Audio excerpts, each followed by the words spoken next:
national anthems. The Scottish national anthem, Flower of Scotland.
The emotions are high, the pride palpable, and the anticipation humming. We're moments away from kickoff, so let's take a look at the teams.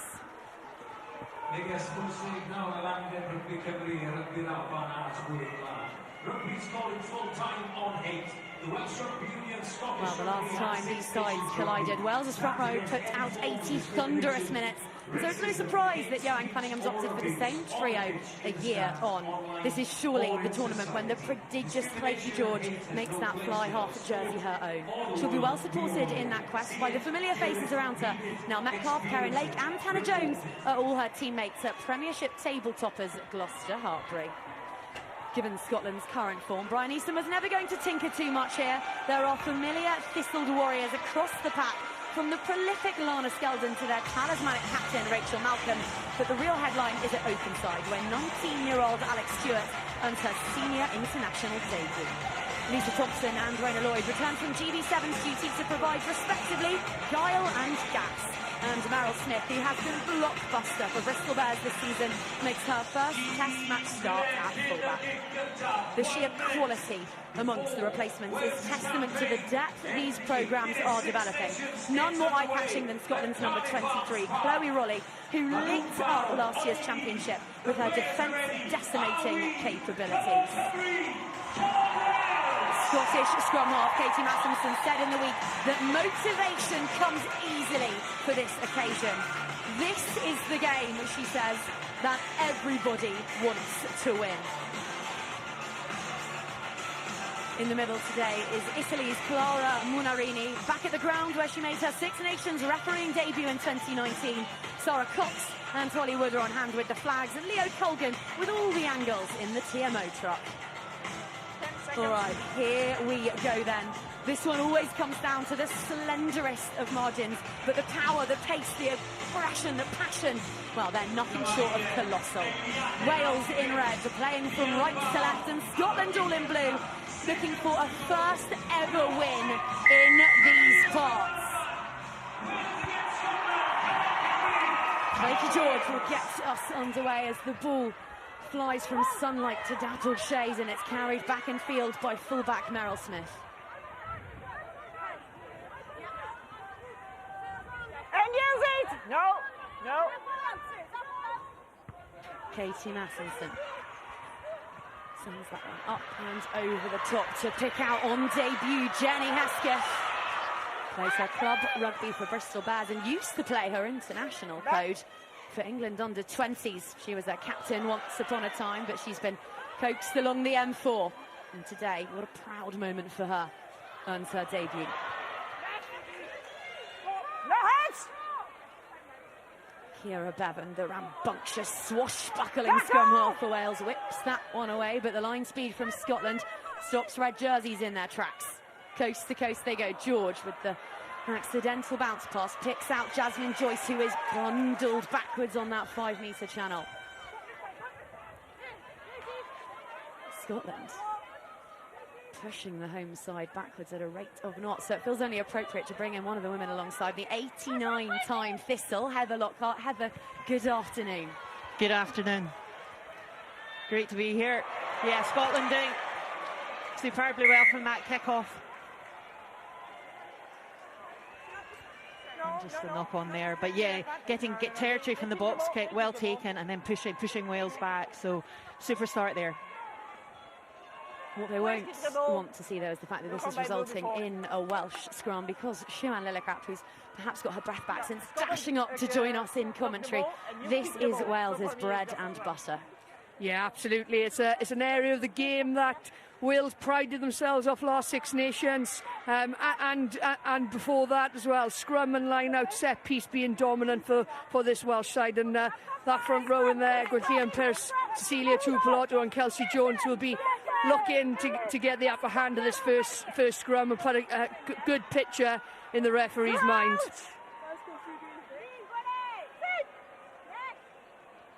So Pearce, Jones and Tuipulotu packing down opposite Bartlett, Skelton and Belisle.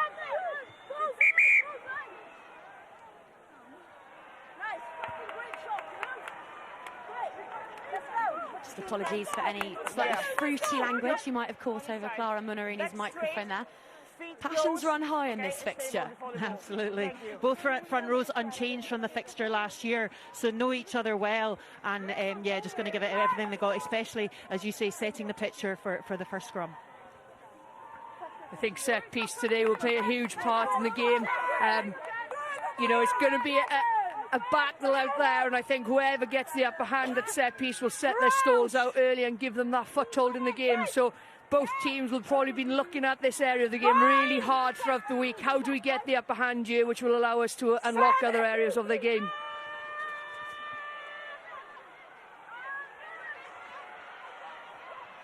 This time, Jobs are good, and Bevan onto Butchers. Now the ball is with the skipper, Hannah Jones, with an audacious little show and go, and she makes 10 metres. Bevan through now to Butchers. The tip-on pass from George is a cute one. She's got such a dazzling array of tricks up her sleeve, the fly half, and now Callender finds herself on the inside shoulder of fellow flanker Butchers, and into the 22 come Wales. Tuipulotu with a trademark thunder up over the game line, and there's the penalty. Yeah, great play from the Welsh side. I really like Leaky George's attachment out there.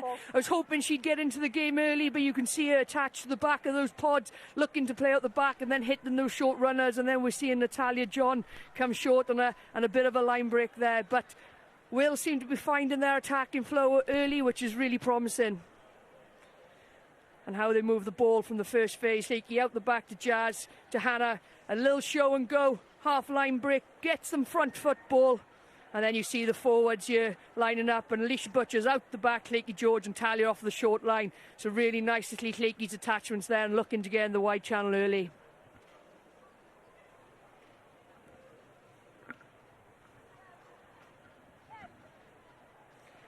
Kira Bevan shared the kicking duties last year with Eleanor Snowsell, who of course has hung up her boots, retired from the international game. So 67% off the tee in 2023.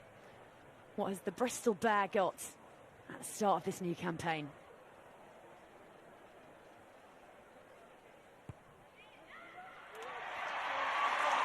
Sweetly struck, the flags go off, and Kira Bevan scores Wales' first points in 2024. They lead Scotland, and they'll be delighted with their opening few exchanges. It's interesting, isn't it, Claire? You know, the penalty there, showing Scotland the respect and knowing what type of fixture this is going to be today, what type of test match this is going to be. We're going to get 3 points on the board early to make sure that scoreboard is ticking over, because it's going to be one hell of a test match. Stop 6. Yeah, absolutely. We know in recent matches it's never been decided by 7 points or less, 6 out of 8 times since 2017, and the kicks are crucial. Kira Bevan, World Cup, deciding kicks, so yeah, absolutely crucial.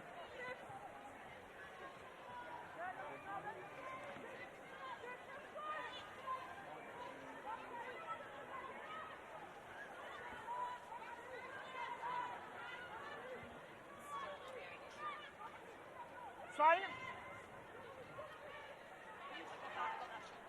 Well, it was a Bear who kicked the points, and it was a Bear who did the job at the line-out. Scotland scoring 80% of their tries last year off that particular set piece, and they've really got a rumble on here. Those 2 phases, lightning quick.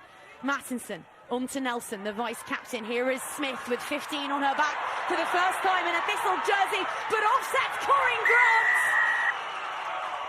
And the Scottish flyer, who scored her first Test match try in this very fixture last year, strikes straight back for the visitors. They have carried their scintillating form all the way to Cardiff. Yeah, Corinne Grant will just be absolutely thrilled with that. I was watching in the warm-up. She is deceptively quick, and that was a superb finish out in that left wing. She really is growing from strength to strength. And again, Scotland scoring off that line-out, as you mentioned there. 12 out of 15 of their tries last year was scored from line-out. That was a training ground move, and just superbly finished. Just seeing there, hard carries. And Helen Nelson just getting that line going. And again, it's Meryl Smith there, just coming into the line and just giving that final pass that Corinne Grant finishes superbly. Yeah, it's a great finish by her, isn't it? She still had a lot of work to do, but her footwork on the edge to beat the defenders, to take that try is phenomenal. Yeah, only her 8th cap. She was first cap in 2021. Only her 8th cap. She's had to bide her time, but really coming to the fore now.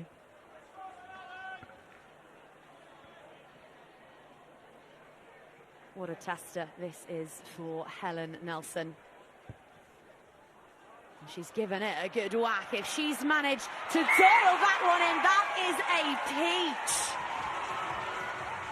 Scotland just full of confidence. Their recent form resplendent in everything they just put out there. Yeah, just tails up. That was absolutely crucial. We're just talking about the importance of the kick, and that is a crucial conversion by Nelson. Well played.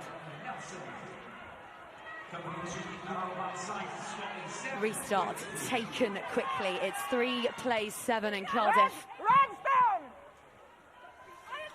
France, of course, got their campaign up and running a little bit earlier on in Le Mans against Ireland. 38-17 that finish. So they're sitting pretty at the top of the standings for now. And use it!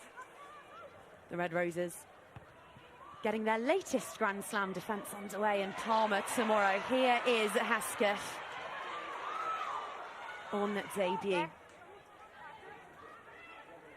She played football internationally as well, so keep an eye on those feet. They are mazy and tricksy, and they will keep women in blue guessing all afternoon long. And the reactions from Nelson, wicket keeper-esque. She popped up and pounced that one, but there's just going to be a little bit too much on that kick. Or was there? Did Jazz kick that out then? Where's kick down? Well, Nelson got a hoof to it. If Jasmine Joyce kicks that from the field of play, and that changes things entirely. 22. Yeah, looks like she kicks it out Yeah, there. 22. 22. Go for it, 22. Thank you, Leo. Kicks it out and nearly takes her own head off. Bounced so hard off those backboards.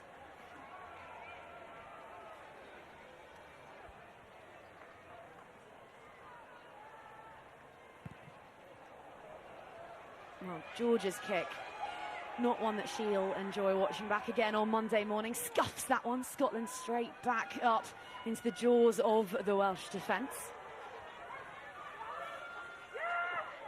Back. Mattinson swiftly to the rock, unearths it and finds Bonner. Both Emma Wassell and Sarah Bonner missing for Scotland this time around last year. Yeah, advantage. And Scotland go quickly with that penalty. Smith now ball in two hands up. And on to another debutant, Alex Stewart, just 19 and getting her first start in Scottish colours. 8, 10, 10, 8. Yeah, I was talking to Katie Matheson yesterday at training, and she's saying we want to play quick. Wales lost 3 of their tries last year from quick tap penalties, so she's done her homework and then going quick there. Well played. Yeah, as well identified, wasn't it? Ran straight into Beth Lewis, got them an extra 10 metres. Look at the confidence in this Scotland side here. Not going for points, which are available, going for corner, feeling the momentum that they've got. But Wales need to be careful, you know. Discipline potentially wasn't the best in last year's championship. They conceded the most penalties of all teams. And it could play a big part today unless that discipline is tidied up. Skeldon has 8 tries to her name already in the Premiership this season, and she's straight into the back of that throng of blue jerseys. It's crabbing a little bit sideways, but the whitewash is within reach. Mattinson told to use it once. The referee's hand goes up. Cecilia Tuipulotu doing all she can to disrupt. The ball hits the ground, but the ball is out. Nelson, flat pass onto Thompson.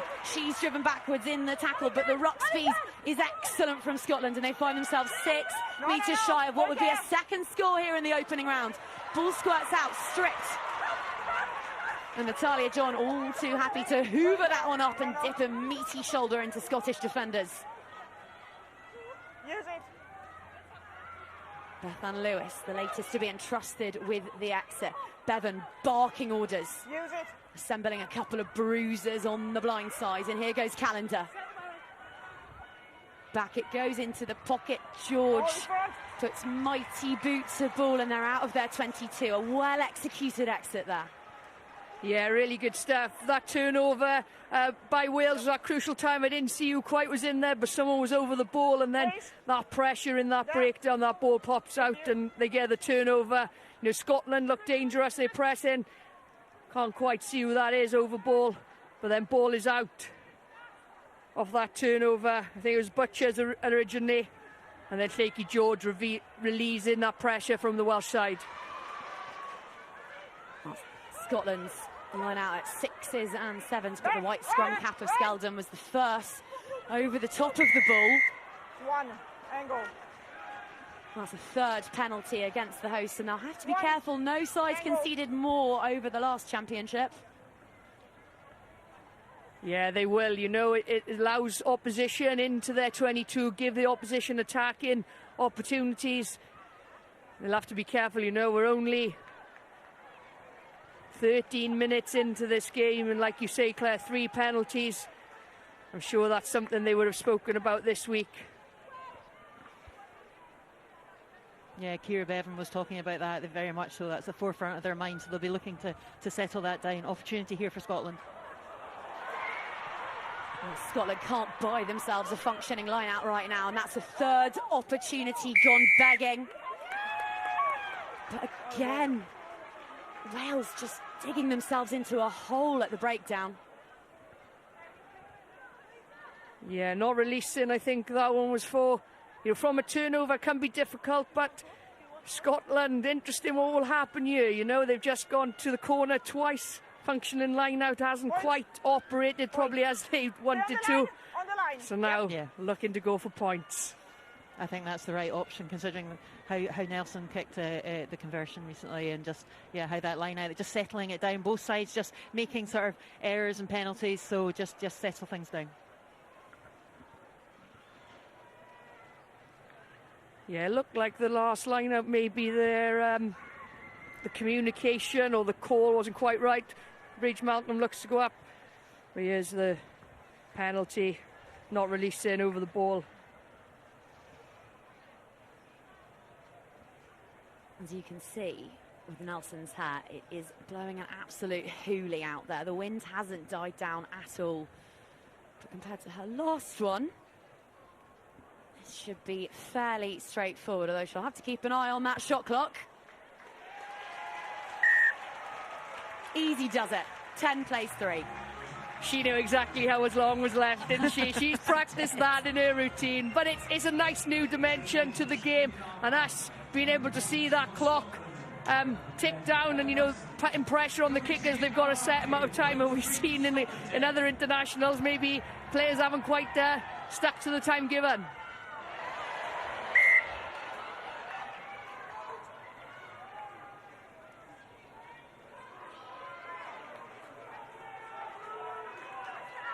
Just a wee knock on there by Lloyd, just settling in back into the 15s after even playing GB7s. The light there, I don't know, in the shade as well, who knows, but an opportunity here for Wales. Yeah, uncharacteristic, isn't it? But I think you're right, Heather. You know, we can see up here the shadow on the field. The ball is probably in the light and then into the shadow, which is quite difficult. You can lose sight of it a little bit. But a lucky escape, I think, from Wales. They've got an opportunity here now, regain possession in the Scottish half, and after the last 10 minutes, I'm sure they'll be looking to go through some phases and keep that momentum and get a bit of a foothold in the game. And use it! He really held the ball in there, but it's eventually off time with the scrum half past the outstretched fingertips of Flaky George, but that's all right, because Nell Metcalf, who is in such a purple patch right now, is able to gather that one and scamper back in field. Lewis, her teammate from Gloucester Hartbury, the latest to have a chug. And another cherry and white, and another. There are so many of them out on the field. Johan Cunningham speaking in the week about his desire to bring all of that momentum, all of that feel-good factor into his Welsh outfit. Bevan on now to George. No hands! Mentioned her distribution game, but she's never afraid either to have a go herself, and you could see her there up the guts of the blue jerseys before her. What a rip from Emma Orr. No back made more dominant tackles or turnovers in the championship last year, and she's already got one on her tally now. Here is Christine Belisle. And now Nelson, line speed from Butchers there, causing havoc in the Scottish backline, but now they get it away, and now Orr, ball in 2 hands, pops it out to Grant. It's going to be a foot race between Grant and Hesketh, and she absolutely leaves her for dead. Joyce, as ever, is there on the covering tackle, but Wales on the scramble, Scotland up and into the 22, and the volume here at the Arms Park is deafening. What a break from Scotland, bringing 6 wins worth of swerve and verve and confidence into this encounter. Yeah, you were talking about Emma Orr in the defence there, but there she was making the turnover, the rip, reading the fact that Wales are doing the pop pass, the extra, the tip, and then doing the release pass out there to Grant again. Just absolutely amazing. Going for the kick.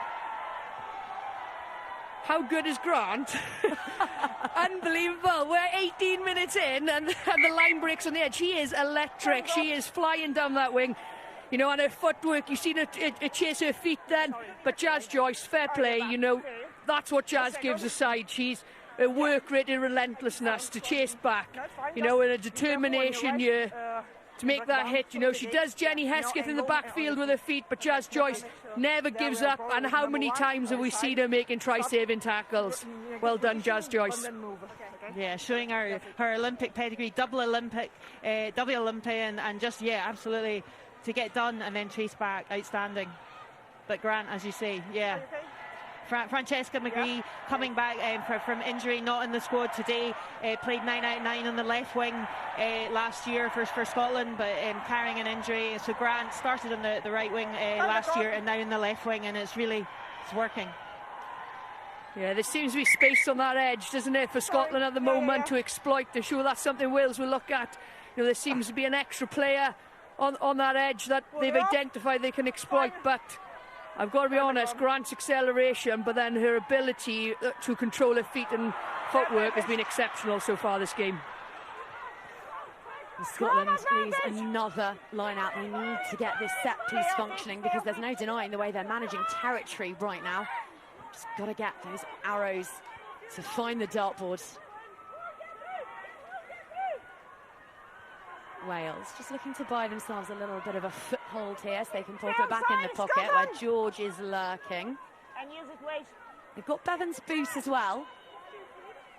No scrum half kicked more in last year's edition of this tournament, and she obliges here but fails to find touch, so it's Grant, Siwan Lillicrap's new favourite player, who has that one. Orders very well to keep hold of that Velcro on her fingertips as Thompson pops it on out. And now here is the debutant, Alex Stewart, with a fend like a piston. We haven't said Evie Gallagher's name yet, but we're going to say it plenty this afternoon, because that is just trademark Gallagher. Chicken wing out the back, and here she goes again with the scamper back against the grain. Takes a pair of Welsh tacklers to bring her down. And now Belial, Scotland back into the 22. Spending so much time in these advantageous positions, and the flexibility of Thompson to get that away out onto the wing. Where they find Rona Lloyd. Talked about Jazz Joyce's pace and sevens pedigree. Rona Lloyd has got that in abundance. Patient play here from Scotland, but you get the sense they're ready to pull the trigger at a moment's notice. Bartlett queuing up, wanting to get her hands on the ball, but it's Wassel on an incisive line who gets the job done here. Now is the captain, Malcolm. So industrious, as is Bonner, who's at the base of that skirmish. No, back!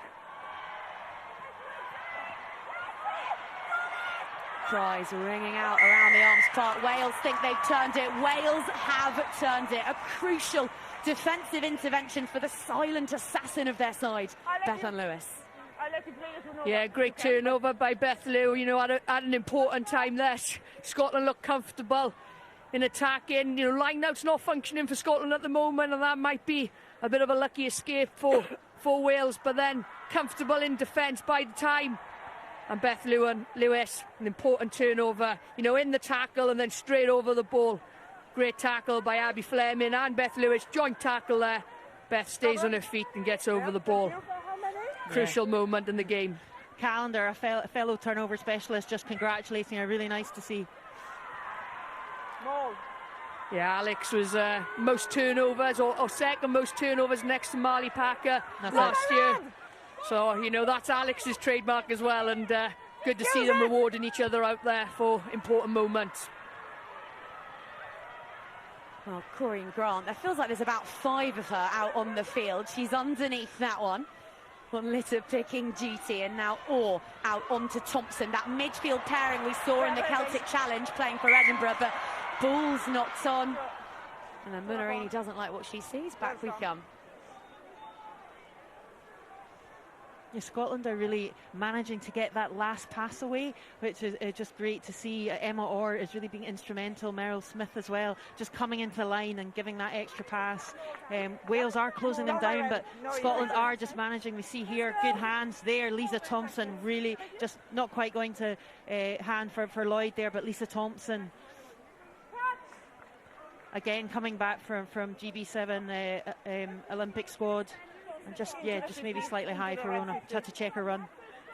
Yeah, Lisa does well there, though, doesn't she? To always hold her feet. You can see Nels coming in the defenders coming on there to manage to get that ball away. She does exceptionally well. And if Rona takes that, she's in a heap of space on this right-hand side. So, you know, credit to Scotland. They're managing, with the pressure the Welsh defence is putting on them, to still find that edge player, and they're keeping their width very well.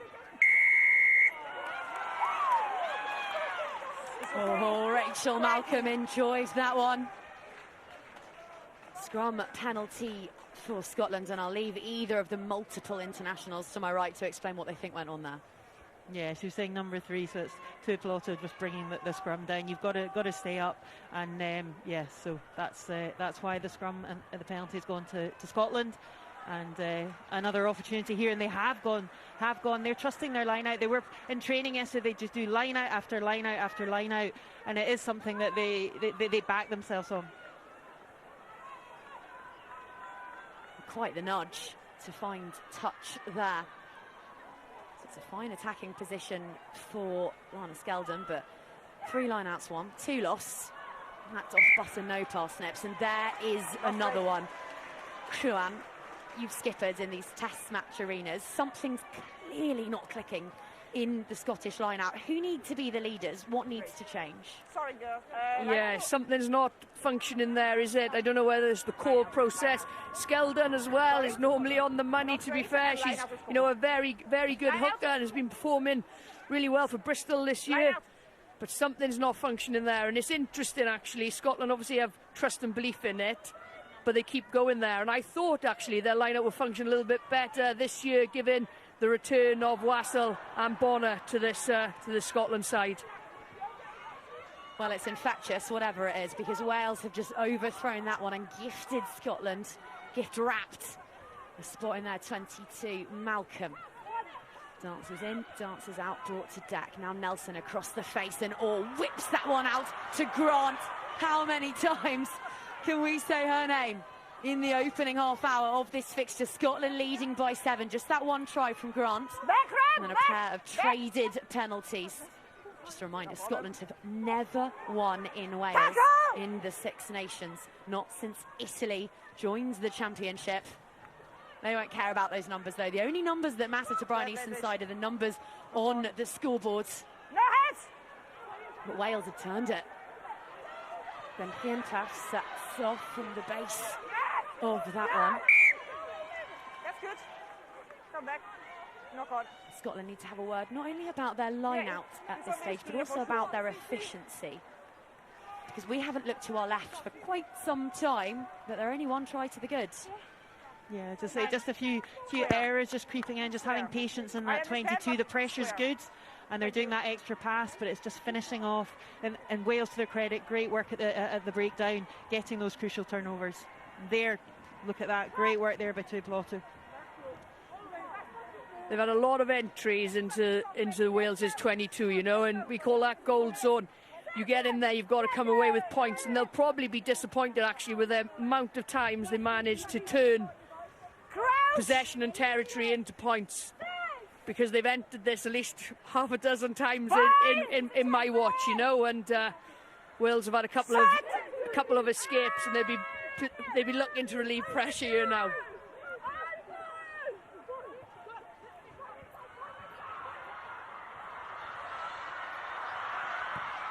Jazz Joyce with all the speed in the world, but opts to drop it to her laces and gets them out of the 22, which does put pressure back on Scotland's line-out, I suppose. Oh, look, I love that bravery from Wales, you know, looking to play, even though they've been under pressure. It's bravery to get the ball to the edge. It is something on. We know Jazz Joyce is the danger player for Wales. We know she's going to create something for nothing if anyone is. And, you know, I love that they're getting ball in hand to the edge. You know, if they'd kicked from the scrum directly, probably would have had the same reward with regards to where the line-out is currently, and they can put pressure on the Scotland line-out here, which they have. That's 4 lost in the space of half an hour, but balls anyone's to play with. Yeah, it just shows match intensity, opening game of the Six Nations. It's just, yeah, just ironing out these fine details. We're in the first half hour. Scotland already have surpassed their total of points scored in the first half hour. Last year they got 8 points in total across the 5 matches, and today they're already on 10. But a long way to go for both sides. I see your analysis, Heather, and I raise you one other fact. Scotland really struggled in the opening half hour of games. Wales at their most lethal in the 10 minutes before half-time. Is that the sort of thing you talk about in the week? Yeah, very much so. And I think in any game, I think the 10 minutes before half-time, Joanne, I don't know if you agree, and the 10 minutes after half-time are absolutely crucial. I mean, there's time to build. You're halfway in, both sides are settled in, and now's the time to really put the foot down. Absolutely, because when you go into half-time, that's what you remember is that 10 minutes just before you've got in the change room, and then the same after. It's momentum-shifting moments. It's moments that you remember, and it's been all Scotland so far this game, so I'm sure Wales be looking to change that narrative now with the last 12 minutes of this half. And what's exciting as we rewatch Corinne Grant scooting in that far corner is that she's amongst a coterie of brilliant Scottish backs.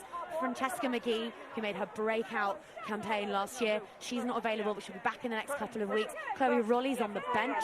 Scotland have an absolute abundance of riches in this department. And this is the difference now, I think Heather will agree, is the strength and depth that you're in squads. Like, Brian's got this headache now over what does he do, Grant has played well for the first 28 minutes, so she continued to play that well, and what does he do about bringing McGee back in? But those are the headaches you want as a coach, and I think that's brilliant for the women's game and the way the women's game is going. Absolutely, just pushing each other on, pushing the standard of your own team and the whole game globally as a whole. But yeah, fantastic scrum there by Wales. Talking of standards, Kelsey Jones, Pearce and Tubalotto winning that penalty.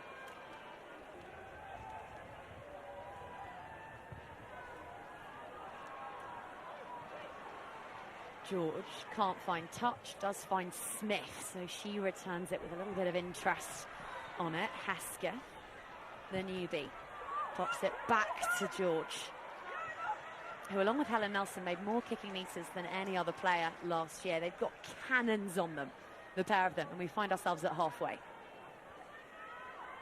Yeah, she'd be disappointed not to find touch with a penalty. This would be a Wales line out in a similar position if that was a touch finder, but then redeems herself with that exit from the 22 then, but got a huge boot. And what out there today, Claire, the wind is going to play a huge impact on this game, and I believe the wind is against Wales at the moment from when I was stood on pitch side earlier, so with Scotland, which would be a huge advantage in this game. Smart move by Scotland there, shortened line out. Good decision. Safe as houses, although Mattinson is really having to excavate the pill there. Eventually she finds Nelson. No hands! On your feet! Back it goes, and this time the boot's the option, utilising that wind because they'll only have it at their backs for another 10 minutes. Joyce now with options and a bit of a run-up, which you don't want to allow the speedster at the best of times. She's well wrapped up though. It's got a little bit bitty this. Both sides hurtled from the traps in the opening 10 minutes, but whoever strikes next, you feel, has a chance to really wrestle back momentum, and Nelson needed to deal with that one better because Nell Metcalfe is flying up and fancies her chances, although she is bumped off by the Scottish standoff. Look at Al Cal celebrating on the floor there. That is what she's about, in that crucial moment she'll get in there. She's a turnover queen, and fair play, that's what it means to her again, that turnover. She was celebrating on the floor there and enjoyed that moment. She's the closest thing that the women's game has to a poltergeist. She must be a nightmare to play against. Claire, I would love to know what that means. Yeah. My vocabulary doesn't quite... sorry, maybe it's my Welshness, Claire. She's a demon. She's a little demon. Just a blur of whipping scrunchy and platinum blonde hair. Oh, I said it earlier, what you see is what you get, She's an absolute nuisance on the field. Exactly what you want from your seven, being a nose at every breakdown. G in the team up, vice-captain this year. And well deserved, she captained Brython Thunder exceptionally this year. She's found herself in this squad, a starting player consistently, and she is a motivator, but what she does best is she leads from the front, so what you see is exactly what you get from her, and I love that, and she's an absolute nose as a seven. You just mentioned Brython Thunder. That's part of the Celtic Challenge, which really came to life, it feels, this year. Just for those watching on who might not know what that competition is, what is it and how productive is it proving already in this championship? I think it's exceptional, it's outstanding, you know, to give girls the opportunity to play another quality of rugby within Wales, within Scotland and within Ireland is hugely important, and it's prepared players like Al-Khal for this occasion today.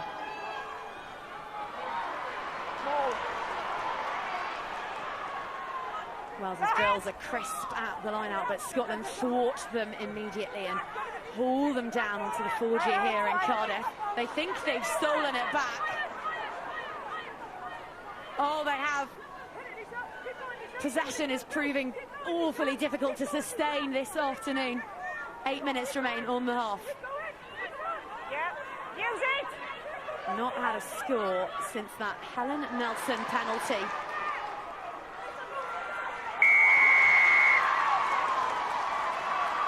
Wales's ball, they pilfer it yet again, and look who's at the heart of it.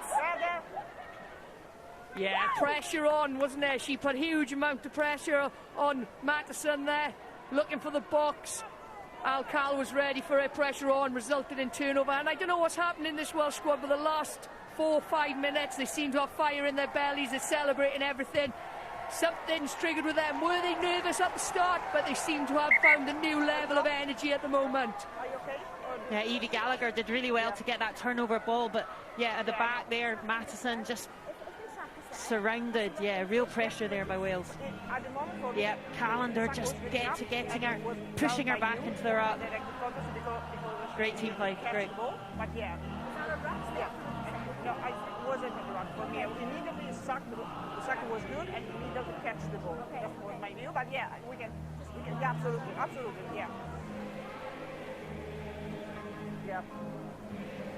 This will be of some concern to Scottish fans because Emma Wassell looks to have considerable discomfort there, but the tape going on the boot implies she will stay with us, and Heather, it would take wild horses to tear Emma Wassell out of the Scotland jersey. Well, she did do 54 in a row until she got injured. She missed the Six Nations last year, and so this will mean so much to her playing today. So yeah, hopefully she'll be able to continue, and the medics will be able to help her out.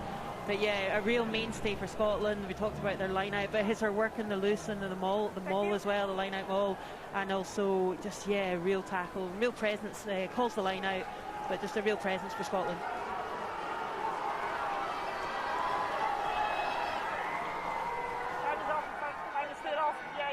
I wonder what we'll see here.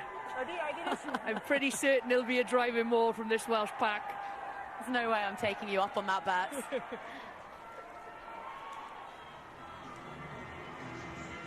It's a monstrous Welsh pack, we know that.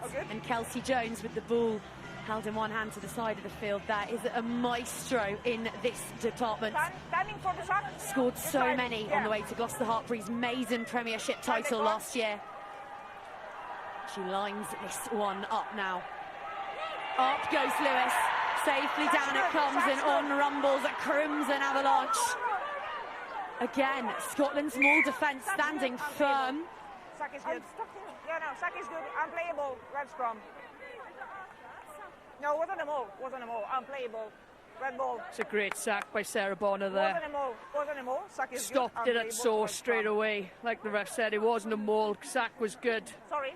Immediately knew where it was going and got under that. So fair play, Sarah Bonner. Yeah, she missed last year's Six Nations as well. So again, just getting really stuck in there. Sack's good. Referee confirming that the sack was good.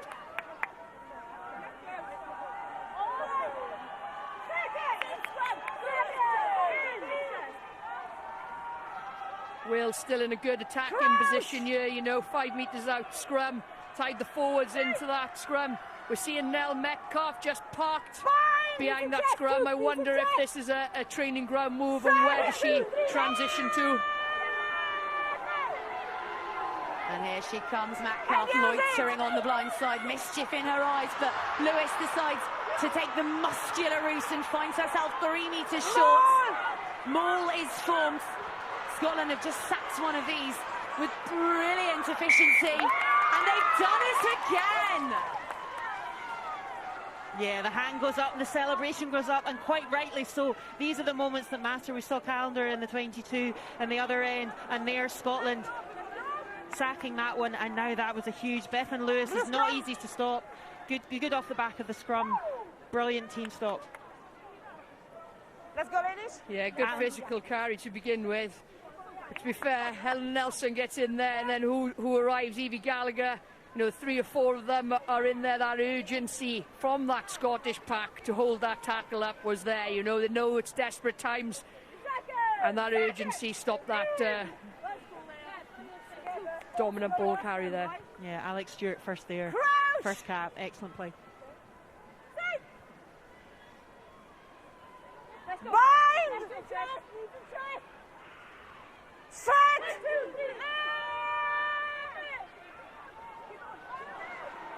What a shove by the Welshman and Evie Gallagher with that trademark purple hair, like a livid Powerpuff Girl. Manages to grab an extra 5 metres or so. Wassell met thunderously by Natalia John. Ball stays with the Scots, leading Wales by a converted try as Nelson spirals that one wickedly into the hands of Metcalf, who flirted with the touchline, but now finds herself with a head of steam. And again come Wales, scoreless since that early Bevan penalty. It's fine, a handiwork there to keep the ball with the women in red. Now Bevan on to Tuipilotu, named in the team of the championship after monopolising the player of the match accolades last year.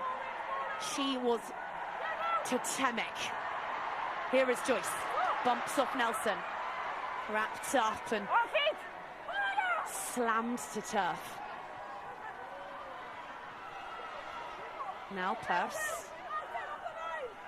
Bevan down the short side.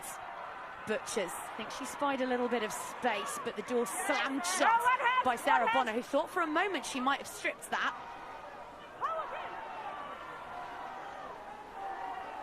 Wales playing with patience. Lewis with the placement. Now here is George, finds Jones, but Rona Lloyd has flown from the ranks of the Scottish defenders to smother that one.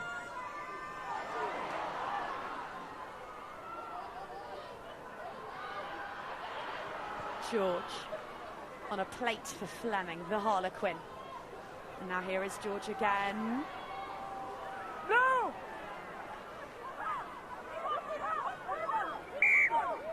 Unplayable.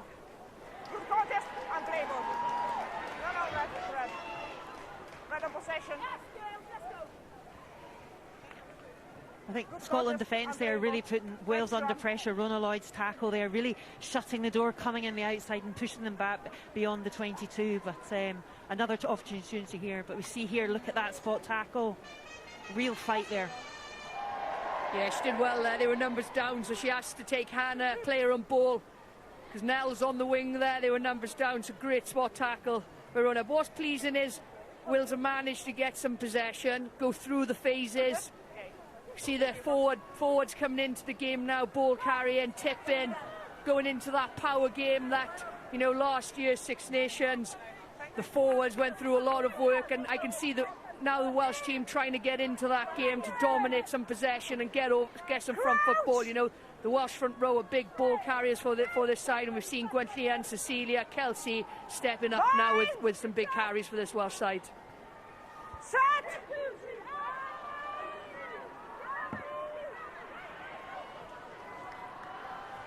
To the open side go the hosts, and the captain met by her opposite number, or clattering into Jones. Bevan finds Fleming, who made her return from injury via a bit of time with the Welsh Sevens set up.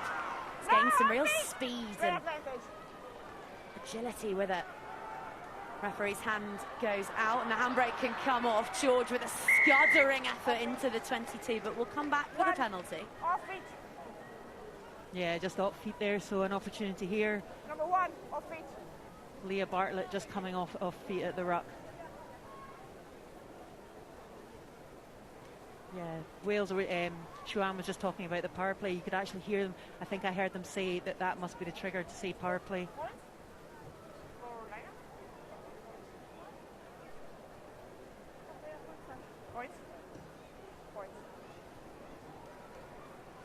Yeah, that importance of points today, so yeah, taking them. Well, we promised you a close one. The red one is shot It's clock. absolutely delivering. You can hear Monarini there directing Kira Bevan to the shot clock, which is on the clock that we have in the stadium here. Just a reminder, all these innovations coming into the Women's Six Nations for the first time this year, ahead of the World Cup, which is rolling into England in 2025. We have a bunker now for card decisions. Hopefully we won't need to talk about that this afternoon. We've got a shot clock, and we've got some very swanky mouth guards. But more on that later, because Kira Bevan to narrow the gap to 4 points in Cardiff as the clock goes red.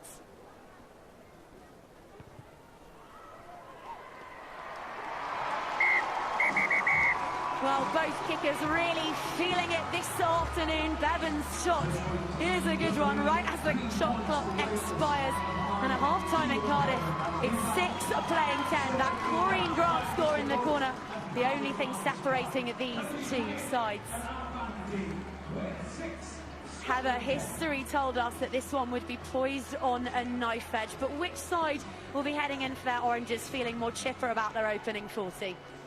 I think Scotland just started and there was a couple of errors, but then they just came away, and that we just talked about that Corinne Grant try. Amazing. That came after Kira Bevan. A penalty had settled the Welsh nerves, and certainly for the majority of that half it was Scottish possession and territory. But for sure Wales have come back at the end of that first half and are really putting, as they could hear them say, power play and putting the pressure on, and Scotland having to work really hard to keep them out.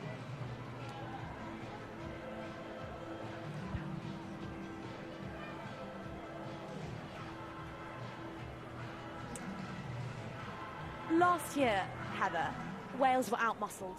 Sorry, Scotland rather, were outmuscled by Wales. They dominated them on the floor, they had the edge at set piece, and their gain line ability, their ability to puncture and to carry Scottish defenders with them was just absolutely exemplary. But Scotland have fronted up today.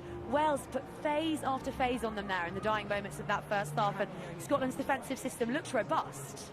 Yeah, and very much from everyone like Evie Gallagher at the breakdown, Alex Scott on debut doing a fantastic job, and Rona Lloyd doing that spot tackle, crucial. Well, finally poised after 40 minutes here at the Arms Park in the second match of this opening round of the 2024 Six Nations.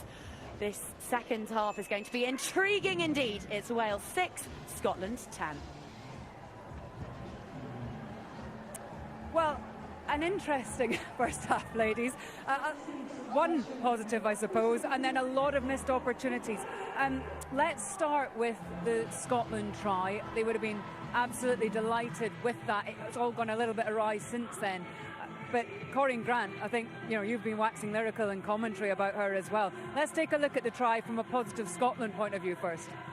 Yeah, look, I think, 3 points on the board from Wales, which was great, and usually you'd expect them to start well, but Scotland straight back out the traps, and just as you see there, Wales are actually numbered up, and in that point you'd expect Hesketh to come in and close down that opportunity on the wing, but it's a missed tackle. She still had a lot to do. It's probably just around the speed of ball which Scotland were producing at that point, and then it's just about that read to close that gap and come in, but she had it all to do, and it was a great finish.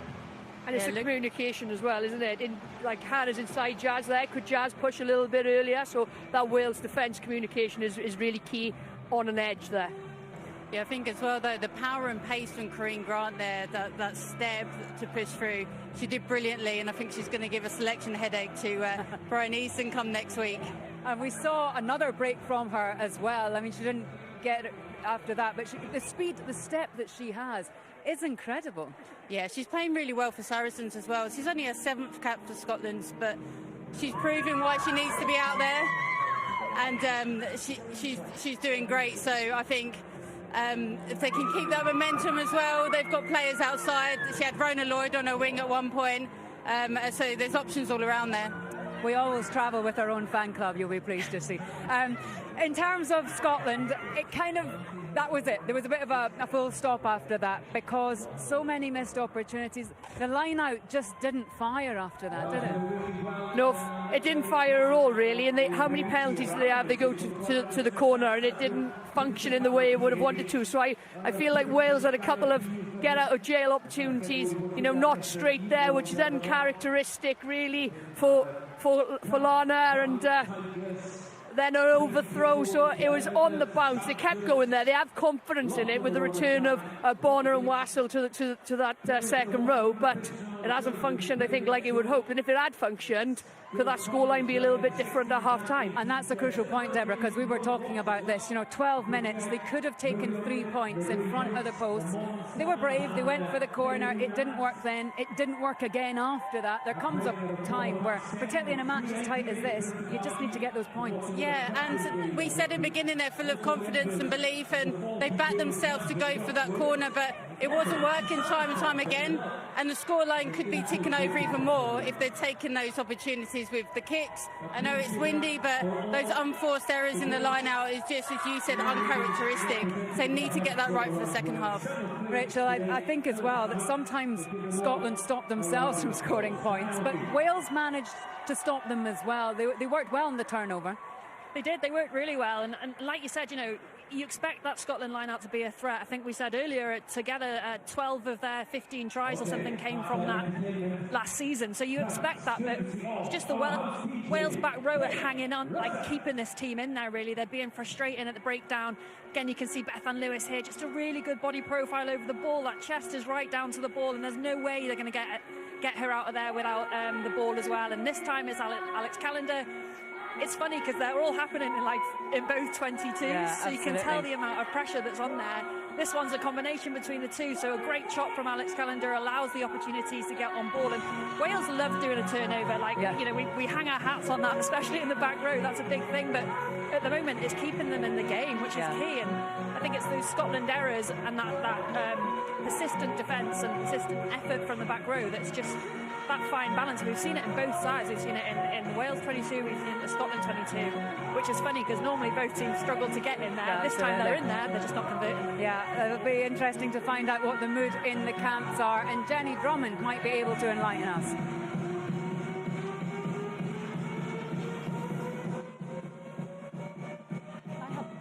A bit of Welsh and Scottish reaction. Courtney, first of all, we knew this was going to be a tight encounter, and it's lived up to expectations so far. Yeah, we were saying beforehand, weren't we, that it's always close, and especially in the last few years, it's been a really, really close match. I think Welsh defence especially has been fantastic. Scotland have really, really brought it to us today. But I want to see, the Welsh have the ball in hand a little bit longer, and hopefully we can get some more attacking plays in the second half now. Certainly. And Lisa, maybe a few missed opportunities, line-out issues for Scotland costing them? Yeah, I think we just need to improve our accuracy at line-out, maybe just keep it a little bit more simple, keep composure, keep it calm, stick with our process. Yeah.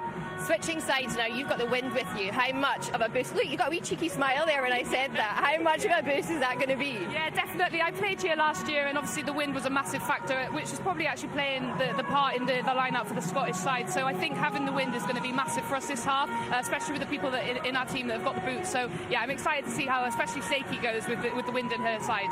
Certainly. Well, ladies, thanks very much. Great to see you back fit and healthy again. Good luck in the second half. Thank you so much. Cheers.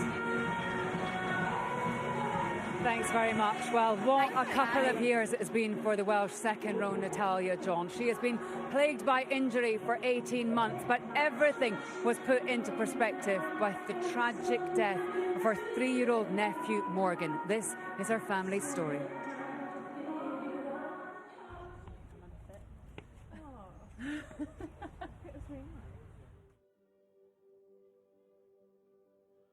Unfortunately, in October 2021, he was diagnosed with a rare form of cancer, and unfortunately he passed away in June last year. You can see Natalia John. She comes out with her nephew Morgan. It's his very first rugby match since his initial diagnosis of a rare form of cancer. Now the players are also wearing Morgan's Army ribbons to highlight the bucket collection for him here today. He's a very brave little boy, and we are thrilled he's here with us to support Auntie Natalia. I had an amazing opportunity playing against England where I got to carry him out on the pitch with me, and I think, that's one of my all-time favourite memories. It was just unlucky that in that game that I got another injury, and you know, it was probably my lowest point was being injured again, doing my calf, and then losing him. Sorry.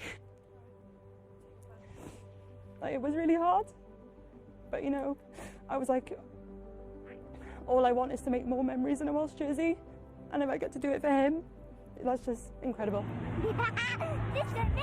The charity had a humble beginning. I suppose it didn't begin as a charity, it was a fundraising effort. Opportunities to bring people together, it's all very community focused. That's generally where Talia tends to come in, as she's the sports personality and I have no sport ability at all. It's a funny one because like a lot of the time people won't go, oh my god, are you Natalia John? Like the rugby player, they'll go, oh, are you Natalie's sister? Are you Morgan's auntie? And I'm like, yeah, I am.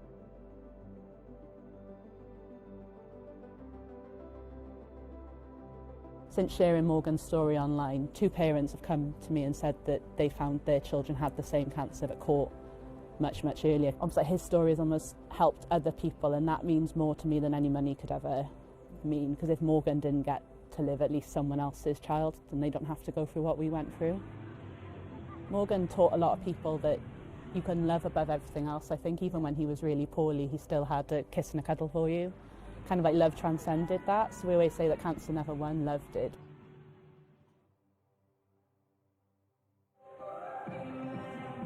Gosh, that is just incredibly emotional.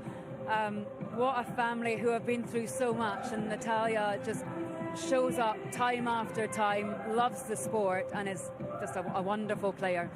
Speaking of wonderful players, tomorrow will mark Marley Packer's 100th appearance in an England shirt. She's a mother, a centurion, a captain.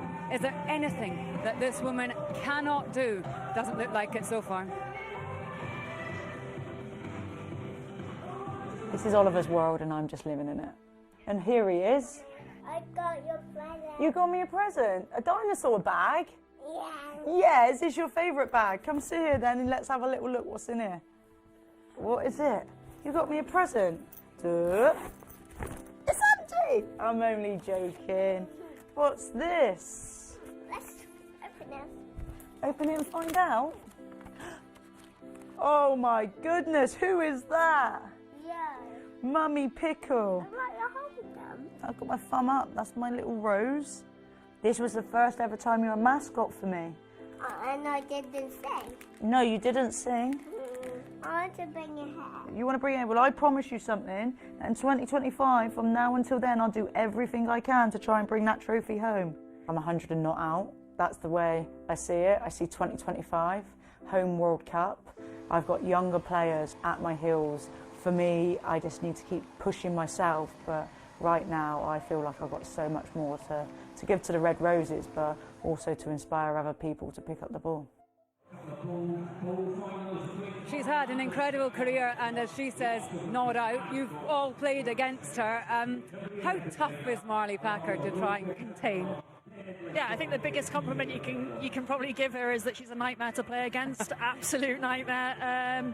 But look, she's developed her game and she's adapted and evolved. And I think now that she's that captaincy role as well, you know, it's given a different shape to her game. She's got to find that balance between being an aggressive 7 that we're so used to seeing her, and also managing the conversations with the referee. But look, I think she's had an incredible career, and she will continue to. And I think she mentions in that VC around the younger players now coming through, chopping at her heels. That's everything she needs to drive herself to get to the top again in 2025. And look, I wouldn't be surprised to see her roll out of the World Cup for sure. 100 caps, it's not easy to get. I mean, they are England's most capped players, and you've got obviously Sarah Hunter right at the very top. But it's the longevity for these players as well, isn't it? Yeah.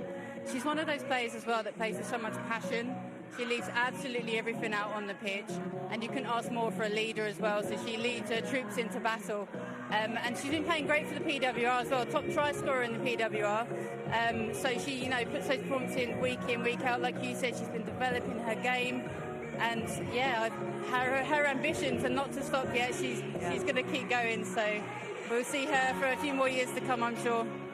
Well, England is tomorrow against Italy, and that is on BBC. But let's turn our attention back to this match. Siobhan, you're going to head back up to commentary for this, but what can we expect in the second half? We've got the benches to empty as well. Yeah, I think we'll see some huge impact come off the bench. You know, you've got Caris Phillips on there from a Welsh perspective. You've got some youngsters on there, Sean Jones at 9 as well, who is an energetic, really.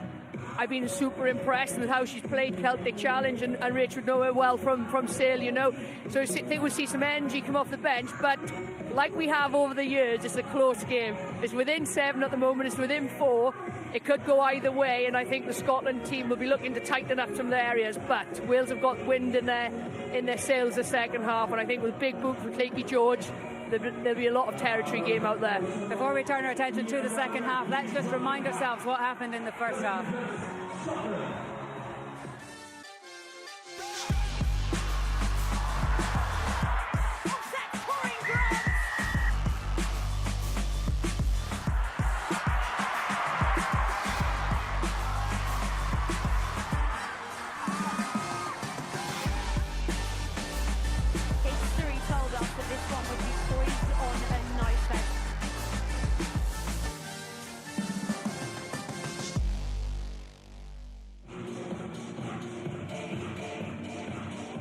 That was the first half. Now comes the second half in the company of Siobhan, Heather and Claire.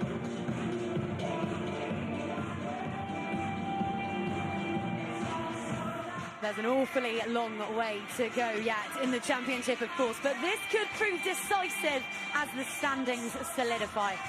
Scotland have never won here, and Cardiff is about to become an even more hostile environment for them, because it is Wales with the wind at their backs now, and just 4 points to make up as Elisa Thompson, all in blue, gets us back underway.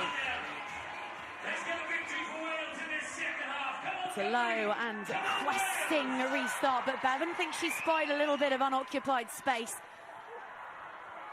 But swiftly to it is Meryl Smith. The Scottish side unchanged from that opening 40. Wales have made one change. Joanne Cunningham has brought on Saracen Georgia Evans, wearing a 19. She's replaced Natalia John. Scotland's ball to play with now, and the try scorer, Grant. Formerly a DMP Shark, formerly a Melbourne Unicorn. Heads up the near touchline, and Bonner takes it on. Mattinson on to Nelson on the pirouette. It's Skelton on the juggle. All the tricks coming out of the thistled box. Taking back. Nelson now dropping it back and finding Thompson, who definitely has spotted some space, although the bounce is kind for Hesketh on debut. Stop three. Okay. And the ball beats Helen Nelson to the touchline. Heather, you were scrutinising the statistics at half-time. What have you come up with? What goodies have you got for us? Well, for Wales, for sure, 2 turnovers each, Callender and Lewis. So I think Scotland will be looking to go anywhere away from Lewis and Callender. They're so good at that breakdown. The try from Grant came from quick, fast hands, fast play, getting it wide, moving the ball. And if Scotland can nail their line-outs, 4 lost at the moment, but I think that will come. And they can back their line-outs, but it's just, fast hands and, getting in behind Wales. Definitely using the pace out wide, and they've got the pace up front. But Wales, for sure, we know how dangerous they are in that 22 when they're attacking themselves. Well, those are Lockhart's digits. Here are the ones of our win predictor, all shiny and new. 2% for the draw. Wouldn't put it past this game. It has been finely poised, but as things stand, Wales just with the upper hand. Oh, bodies hurtling towards the fray there, and Georgia Evans right in the thick of it and making her impact felt immediately.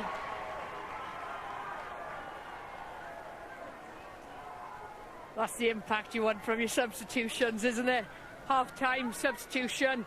Georgia obviously been playing really well for Saracens, but also in WXV. I actually thought she was one of the standout players for Wales, so she'd be disappointed she wasn't starting today, so she's come on and stamping her ground straight away, and a great turnover, good driving more stoppage there by Wales.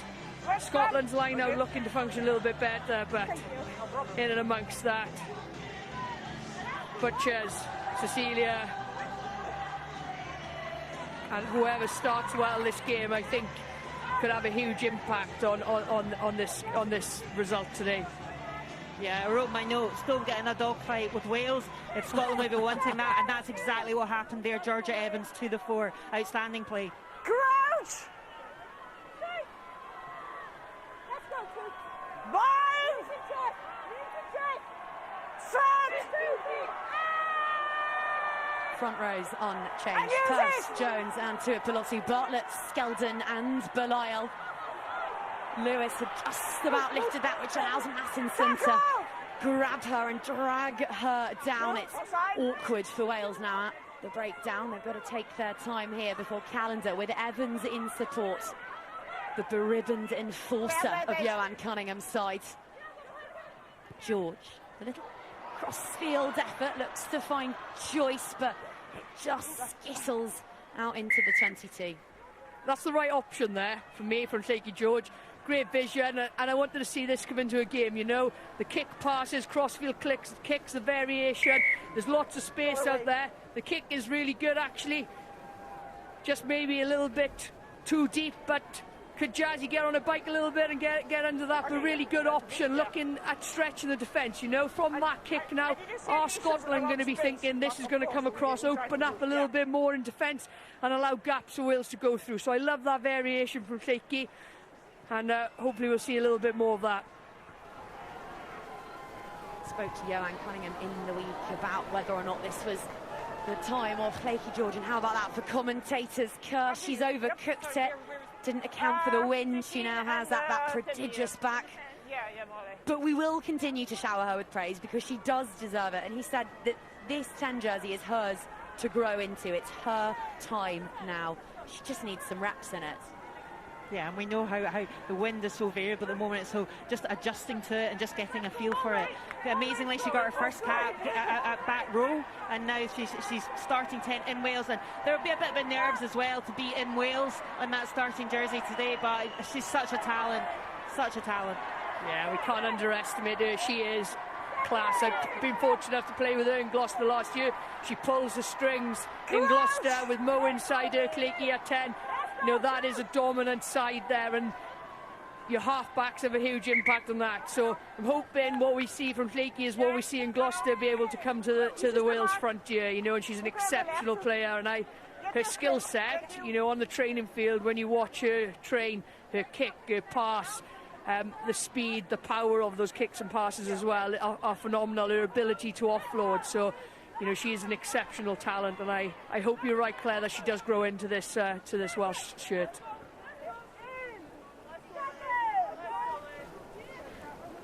Crouch! One of the other debutants there, Stuart. Wearing 7 for Scotland. Just 19 years old and straight into the fray of a Celtic kerfuffle in the Six Nations. Scotland to draw blood at the scrum, but we'll have that one again. And what is impressive, Heather? 3 oversetting. No, short. It's short and not push before. As Clara Munarini explains just what she wants to see at this particular set piece. What is impressive is the strength and depth waiting on that Scottish bench when it comes to front row replacers, because Lisa Coburn, who's a brilliant test match animal, hasn't even made the 23. Yeah, absolutely. It's great to see her back to full fitness. Ariane Clark is the tight head cover, and Molly Wright, who's been out long-term injury with a knee, is back as well. So great to see that. And Ellis Martin, first Six Nations if she gets on at hooker, which would be superb. Strength and depth, which they will need, because they've got a slender 4-point lead here, and momentum's definitely been the way of the Welsh recently, as Grant collides with Joyce, and Mattinson just about peels the pill away from the touchline. It's the latest carry from Lloyd. And now Malcolm, such a tireless operator. There's another carry to those she's accruing this afternoon.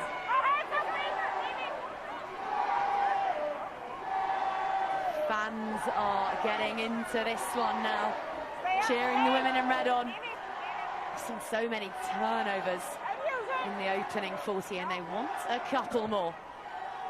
Mattinson up and over. Joyce has it. Grant in hot pursuit. So is Stewart. He wondered for a moment if she might have filched it. Oh, she has. That's brilliant from the debutant. Gallagher places it backwards. And Calendar thrashing in the midst of that breakdown, doing all she can to disrupt as Orr sets off. Eyes alight. Oh, Emma Orr, that is awesome. Finds Rona Lloyd. Lloyd against Joyce. The hurdle. Oh, the razzmatazz and the score. Sevens flyer versus sevens flyer, and just look at the Scot fly. Absolutely superb play there. It was Gallagher's work off the floor that set that up, and we talked about Emma Orr previously and her ability to give, like there she knew that the Welsh defence were pushing up, and she opted just to glide through round the outside. They were a bit narrow, 2-on-1 pass out to Lloyd, and we'll see it here.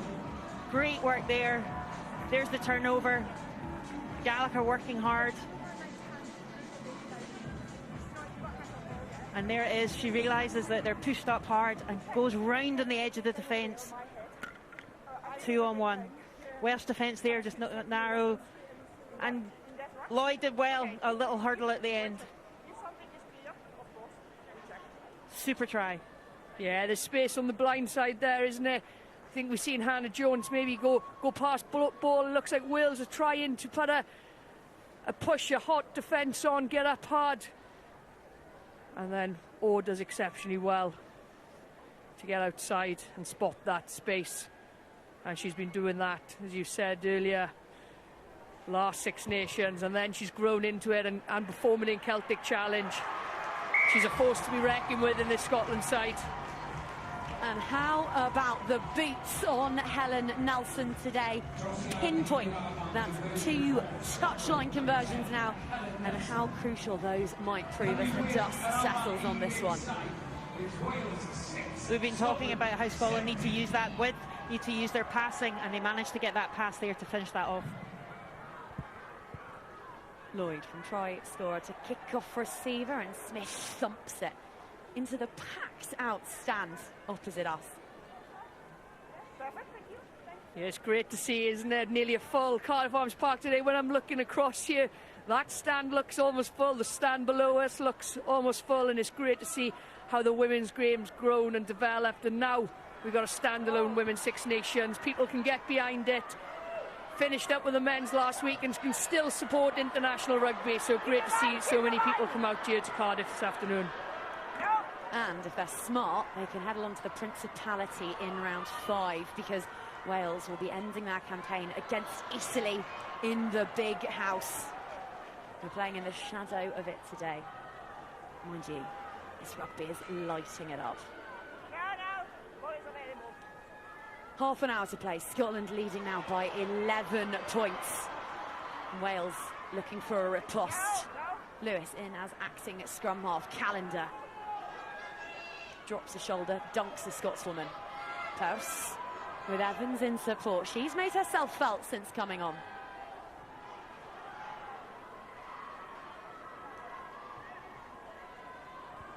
Wales still tryless, and that one thumped away to no avail. Oh, Meryl Smith has done really well to scoop that one up and send it flying upfield. Joyce has got Rona Lloyd for company in the 22.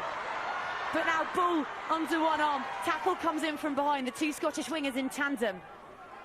Talked about managing territory, Heather Lockhart. Will Scotland find themselves in a good position yet again? Wonderful pick there by Thompson, absolutely wonderful. But it's Smith's footwork to get out that 22, just outstanding. Just real assured play. And not just a kick from Thompson. That might well have been our first 50-22. That's the 50 side of things. That's the 22 part. Yeah, I thought that might have been a 50-22. Great kick by Thompson there. Scotland winning that kick battle. I really like, I know it's been in a few years, the 50-22 really rewards, good tactical kick in if you get it pinpoint right. And there's the line out, there's the reward for getting the 50-20. You get the line out if you kick the ball from your own half into the opposition's 22. And there's the reward if you can nail your line out, which they've done. Massenson clobbered by Butchers. Straight away the ball returns to the hosts. Yeah, good pressure by Alicia Butchers there. Maul has stopped. Knew exactly where Matson was. Pressure on, resulting in a turnover, forcing the error from the Scottish halfbacks. Nice touch there by Orr. Just went and said, next one to Thompson, which, great, that's what you want from your centre pairing. Yeah, the team morale seems really good, doesn't it, in the Scotland side, from what I've seen and heard over the last few weeks, and their prep the last few weeks. I caught up with Rach Malcolm yesterday, and you know, she's nothing but singing but praises for a Scotland side, and the morale, the culture seems to be really high at the moment in that camp. I think going to like South Africa for WXV, that's like quality time to spend together. 30-30 in the squad, just like, you know, special times that you can really develop. According to Easton, the only time they don't look like family is when they're training 15 on 15, because these days it gets pretty heated. The competition for jerseys is so fiery. I love that, though. You know, you can get to the training park and you know there's competition there, so you're going to get a good battle out there. You're going to get something valuable from that session. People not protecting themselves but going at it hard, because that will prep them the best and give them the best opportunity to be selected. So that's exactly where you want to be, you know, as a squad. I think that stems from the professionalism as well, because they have players that can come into camp and play 15 aside, which is just fantastic. Well, now Metcalf's afternoon's work is done. Her third cap completed, so on comes Caris Cox. We mentioned that Jenny Hesketh played England under-20, so too did Caris. Who've come over and now playing with feathers rather than roses on their chests. She made her debut in that famous win, Caris Cox, against the USA in September. It's the latest bit of history ticked off by Johan Cunningham's women. Well, Kira Bevan on an arcing run. And now Alex Callender adding some dynamite to proceedings. Anna Jones in at scrum half. The advantage, rolling. And Wales have the penalty advantage to play with, which is music to the ears of a chaos maker like Claky George. And the ball is out onto the wing, and Cox has a chance to stretch her languid, lethal legs. No advantage. We will return for the penalty. Much better phases there by the Welsh squad. Going through the phases, forward carries. It looked like a training park move from that line out, hitting Cecilia up. And then flashing back, blind. Looked like Kira, here she goes. The go-to ball carrier, but credit to Orr, or picks, I'm sorry. I got blank then. Gallagher. Gallagher, I knew it was Gallagher. Picks her up well, you know, but then look at the flash back from the Welsh side. Going back to the corner now for the driving maul, and Wales will be looking to get this functioning pretty soon in this game. There's a look in Georgia Evans' eyes. She's just like, yeah, she's come on and she's going to make that impact, yeah. Well, it's an arcing, risky line out, but it does find Evans, who is hoisted high into the darkening Cardiff skies and brings it down safely. Gallagher is being an almighty pest in the middle of that, and Kira Bevan, all 5'2" of her, sets off on an adventure. We were playing an advantage. No. Sets off on another one. I give you the mark. I didn't give you the It's 3 collapsing, late sacking. We're playing with the advantage, though. Perfect in terms of not perfect. Yeah, of course. Scotland might need to be a bit careful here. You know, that penalty count, that momentum has actually flipped. You know, we've seen Wales first half, 10's conceded, but that's really ranked up the second half for Scotland. I believe they've conceded 8 penalties so far, so when we compare that to first half, there's been a lot in this second half. They need to be careful because the referee might look at a They card. also need to be careful because Wales have a bit of steam behind them here, but look at the counter shove from the Scots, stopping that big red tractor in its tracks. Welsh bodies in over the ball. Crucial defensive interventions now from the Scots. Wales looking to eat into that lead to score themselves their first try of the afternoon. They have been stymied so far by this resolute tartan wall.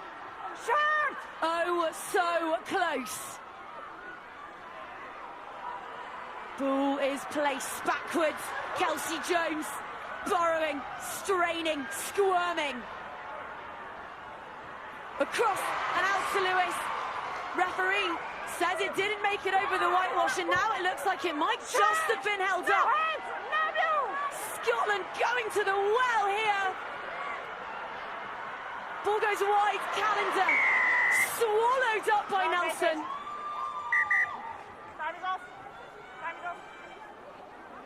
And we'll listen in here because this could prove seismic.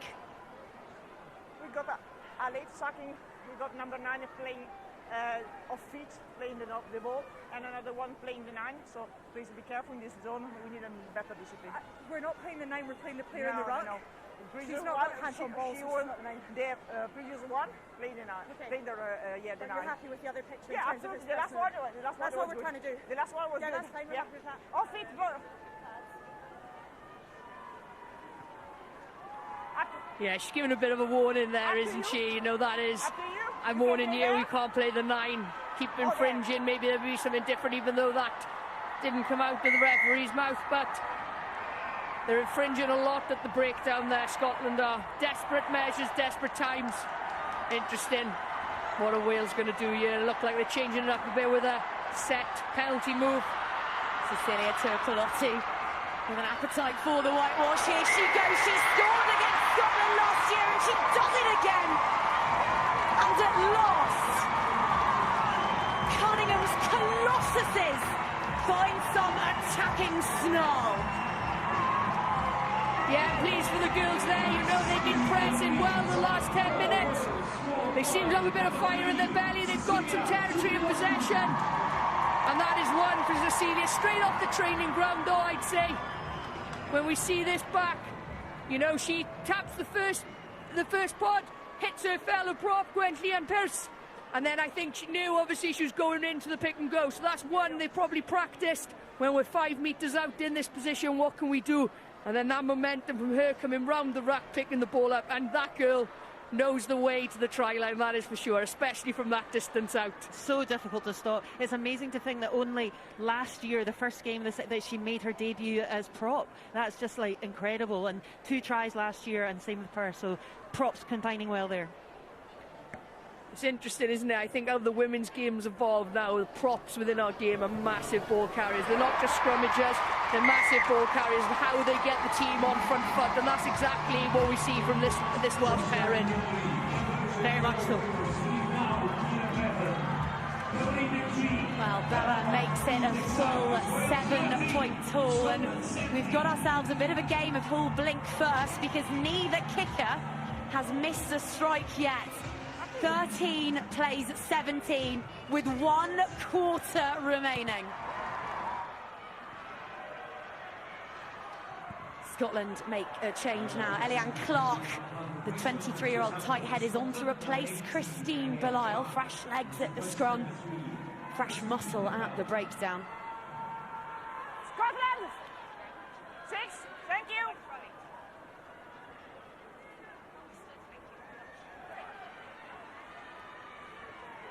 Scotland taking their time, aren't they? Making sure they nail their process after the first half, and I'm sure that would have been the coach's message in the change room at half-time. We need to up our accuracies here. And they have done, to be fair to them, the second half.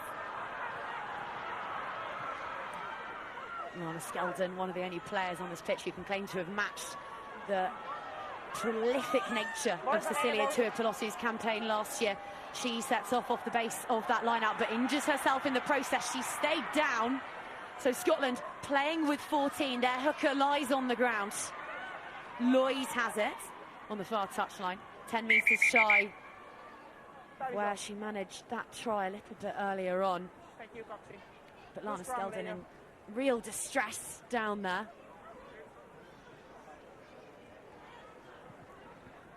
Oh, such a shame to see. Great player, great person, and she doesn't look comfortable there. I hope she's okay. Yeah, such a stalwart for Scotland, so yeah, getting all the attention she requires.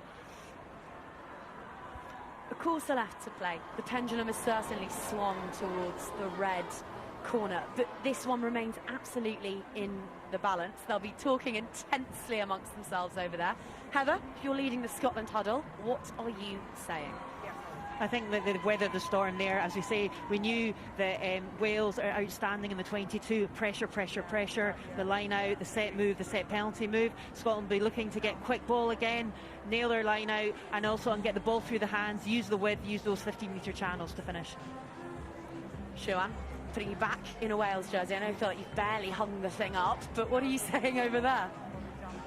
I'd be saying, you know, when we've got that territory in possession, we look comfortable. So I'd be saying we need to keep that territory in possession. Can we play in the right areas? Use the wind, use our kicking game to make sure we're playing in the right areas. And then when set piece functions and we've got our big forward ball carriers into the game, Wales are looking dangerous. So I'd be going back to that game plan to be able to get that kind of foothold and that dominance in this team. But and just like errors wise as well, you know, making sure we're clearing the lines and just cutting out those errors.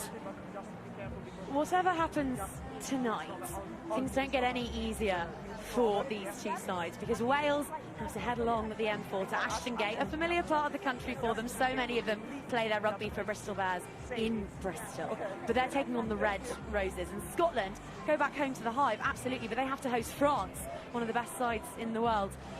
Can they draw plenty of courage from what they've put out there over this first hour?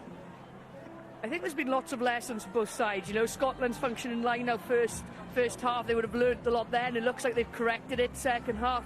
Wales, you know, new side really, with youngsters involved there, and a new half-back combination with Ciara Bevan and Cleaky George now in that starting 10 shirt for Wales, and some youngsters in and amongst it. So, you know, they would have learned a lot of lessons from today that they can embed ahead of next week. You know, both teams didn't really know what today was going to go like, because they haven't been able to review each other recently. You know, the prep would have been different, they would have looked at different things. Now teams will have games to look at to analyse how teams are playing. So definitely would have learned a lot of lessons. There's been some great positives out there, but they'll be looking to put a lot right as well. Both sides will be ahead of next week. Yeah, very much. I think Scotland can take a lot, and there's a lot of still to go in this game as well. And great to see Lana up and walking off, getting all the care that she needs. But yeah, men well, Lana, men well. But yeah, next week against France, it's a huge opportunity for Scotland. Hopefully it'll be a record crowd at the Hive. There's been some fantastic experience. There was 2,000 for the Glasgow-Edinburgh game at the end of December. It's such a home for Scotland. And following that, again, back-to-back home matches, England in the 2 weeks after. So huge opportunity for Scotland there. Well, Lana Skeldon's departure means that Ellis Martin is coming on, the 24-year-old who plays her rugby for Leicester Tigers, along with so many of this wider Scottish squad. There's also a change for Scotland. Alicia Butchers is leaving us, so coming on at blindside is Kate Williams, someone that you'll be very familiar with, Siobhan. Born in New Zealand, but made the move over here pretty much to become a full-time professional rugby player and play her test match rugby for Wales. Yeah, she's a great girl, Kate is. You know, we met, she came over here the summer before Rugby World Cup 22 and trained with the squad, and then actually got brought into our squad out in New Zealand when unfortunately Lisa Butchers had that injury. And so Kate was familiar in and around that environment, and then transitioned and moved over to Wales after that campaign, and has been in and around this squad for the last 12 months, and is performing week in, week out. You know, and she's played Celtic Challenge game and is signed for Gloucester, and then due to her performances in Celtic Challenge was then involved in the Gloucester side, so she's had lots of game time under her belt over the last few months and is performing on a regular basis. So I'm sure she'll be looking to put an impact on this Welsh side now.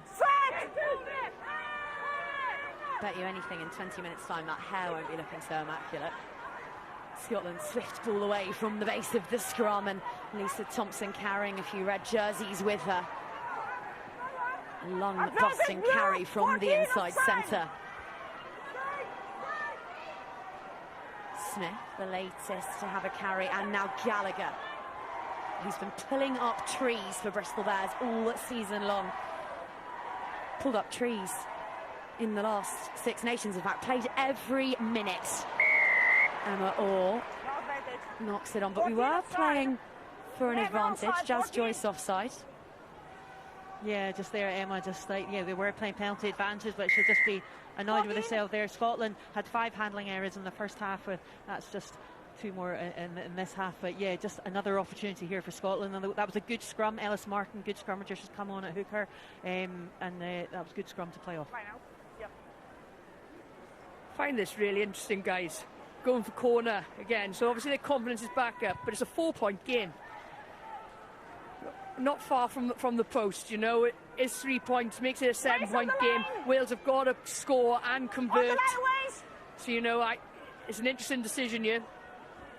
All right, Ellis Martin, how is your nerve? It's perfect. Bonner extends those go-go gadget arms. Down it comes, and on they creep. They've seen the might of Wales up the other end. Can Scotland respond in kind? Well, they've got an advantage to play with. Gallagher opts for the direct route. Massinson on to Thompson with a little split step, and back down the short side she heads. Back! Queuing up, desperate to get their hands on the ball, and it's a cute little interplay. Malcolm popping it back in field to Wassell. Wales, though, found themselves on the wrong side of the referee. Yeah, great turnover from Cecilia Tupolata there, but side entry at the maul from the line out. Kira Bevan, I think the message come in from, there you are, Sarah Cox on the touchline, that side entry at the maul from Wales scrum half Kira Bevan. Rona Lloyd was absolutely waving away there, way out the right wing. She was the only one in the second half of the pitch there, so let's see what happens from this line out. Well, the line-out stats are a sorry tale for the Scots, but they've got another advantage here. Massinson to Thompson, popping up so much at first receiver. Nelson now out to Smith. Has to deal with Hesketh. Oh, the offload is gorgeous, and finds Grant. Stopped in her tracks, melted by a double shot from a pair of Welsh defenders. Scotland 3 metres shy. Now Malcolm just goes and goes and goes. Relentless operator for Brian Eason's side. Wassell. Now Massinson on to Nelson. Massinson again, a rock ball for Scotland has been electric in this second half. Bonner, plenty of her mates in and over it, securing that ball. Massinson walks in the background. She's leaving this to the bruisers up front. Red! Looking to beat Wales into submission here. The latest pick and go comes in. Patient, repeated, pounding efforts. The phases racking up, the pressure intensifies. This to put Scotland up above the 20-point mark, to extend their lead further in a hunt for history. But Wales say no.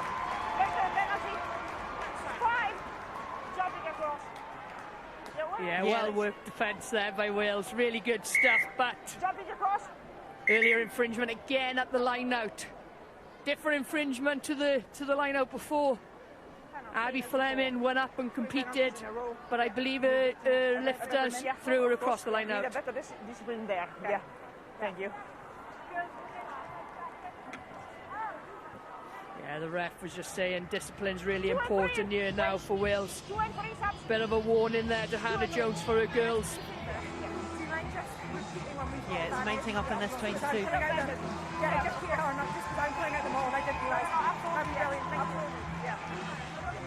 Good comms though from Rachel Malcolm, keeping in touch with the referee.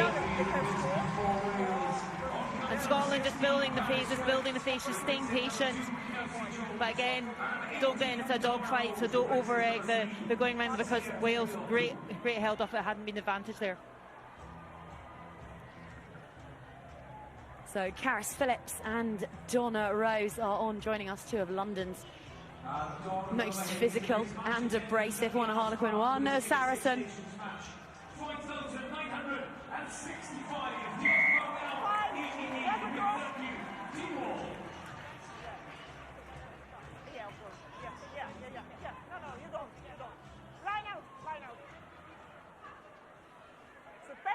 And Scotland opting to take the line out yet again here. Just shy of 6,000 gathered here at a Twilight Arms Park. They'd love to see the Scots thwarted again, but they're on the hunt for a third score. They've been made to wait for it. Wales's defence has been resilient. Mattinson told to use it. Thompson is there. Again. Omnipresent in the midfield, and now Scotland set themselves up. Look at all those bodies flocking round to the open side of that breakdown there. Here is Martin, the Tiger. Mattinson finding Wassell, back doing what she does best, putting in shot after shot, her 8th carry of the afternoon. 5 metres the difference. Surely, eventually, the dam will burst. How much more of this can Wales withstand defensively? Wassell wants it, but instead, it's Martin who carries now. Mattinson on to Bonner, with Bartlett in support. Cries of Wales ringing out around the Arms Park. And there's a player staying down for Scotland. They're playing with 14. Smith switches it. Pops it up and finds Lloyd. No! Yeah. Got it. No, feet. Again and again comes Scotland. 4 points in it. Just over 10 minutes remaining of this fixture. We had a feeling this was going to be close. Smith.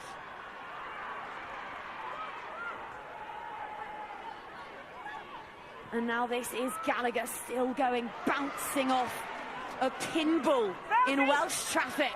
Mattinson up. And on again. Smith's going to have to wrestle for it. No, it's Mattinson instead who does the honours. Gallagher. Player still down on the pitch for Scotland. It's Sarah Bonner. She looks really uncomfortable. We'll have to call a halt to proceedings. Heather Lockhart, what do you make of that? Well, I think it's some outstanding Welsh defence. When it's an organised defence, Wales are really in their element. They really play well together. They get those turnovers, but Scotland are patient. They're trying to get that out in the right wing, but just to speed it up. But I hope Sarah Bonner's okay. But yeah, some outstanding Welsh defence, but Scotland being patient. Maybe at the penalty, instead of going for line-out, maybe do a scrum. That would be my only thought. But yeah, some great attacking play and great defensive play. Yeah, Wales done very well there to hold the Scottish team out, and they look comfortable in defence.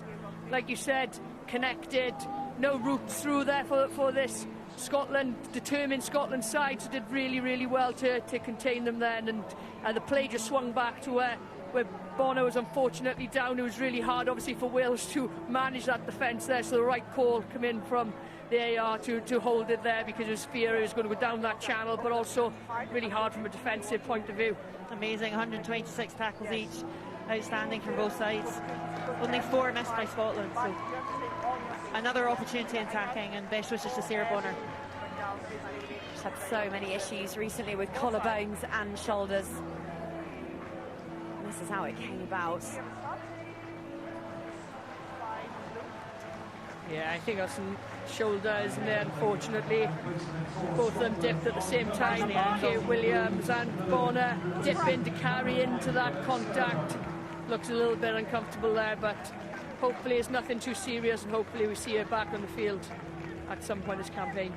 And it was Lou McMillan who deputised so ably for her last year when she was unavailable for this championship. So she's on now, wearing 19, the Saracen, the social set, responsible for all the coffee clubs and the quizzes and the trips that the Scottish team get up to on their days off. They're terrible coffee snobs by all accounts.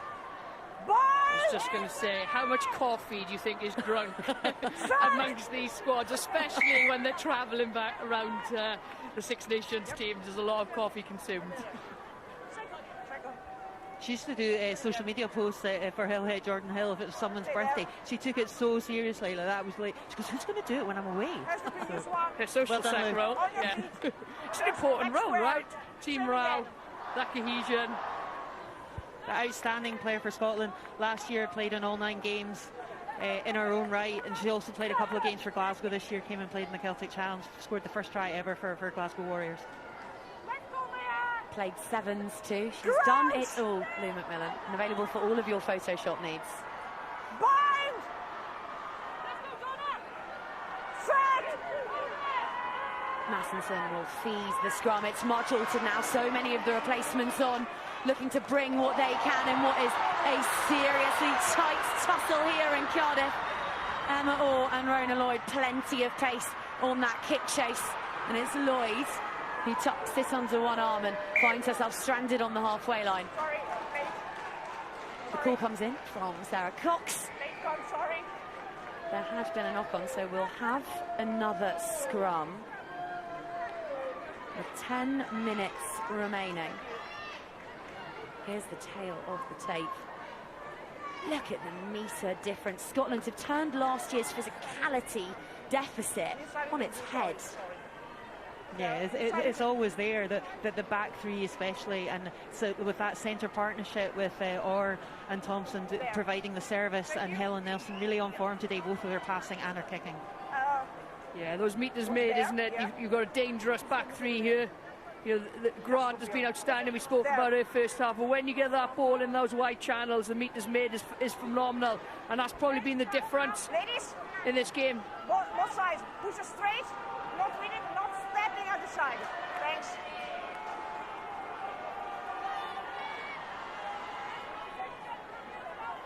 There's a lot of pressure on this Welsh side the last 15 minutes. Since Wales scored that try from Cecilia, they've been parked down in their 22 or in their half at least. It's been all Scotland, but Scotland not managed to convert that pressure into points again. Wales defence looking comfortable, but I'm sure they don't want to be in this position, this Welsh squad. Huge penalty to the Scots. I wonder if they'll just be allowing themselves to dream of a first victory on Welsh soil.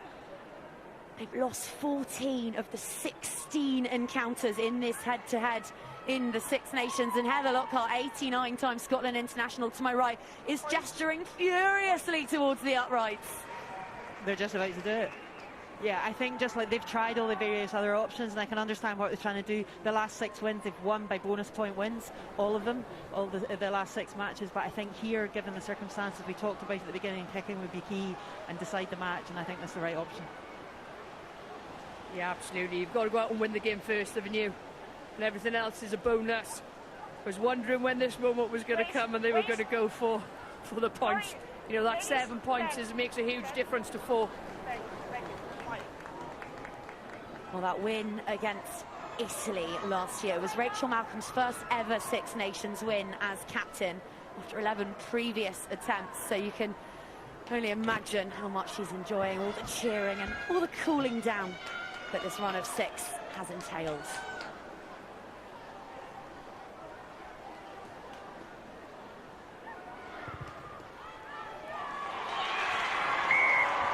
Helen Nelson with ice in her veins and a compass in her boots makes it a 7-point game with 6 minutes remaining here in Cardiff. Just struck that one superbly. Just real rhythm today, real rhythm.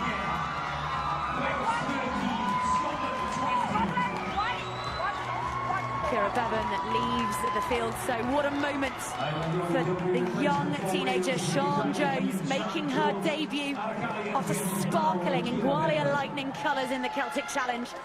They couldn't not call her up. Yeah, she's definitely a promising player. Fortunate to coach her on the pathway last year. Wales 18s and 20s. She's only actually come out of 18s, but played up to 20s last summer and is an exceptional talent.